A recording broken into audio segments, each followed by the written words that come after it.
Is your Mac stuck in an endless loop, leaving you staring at a spinning wheel of doom?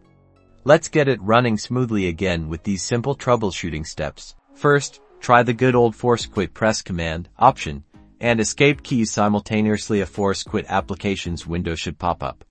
Select the unresponsive app and click Force Quit.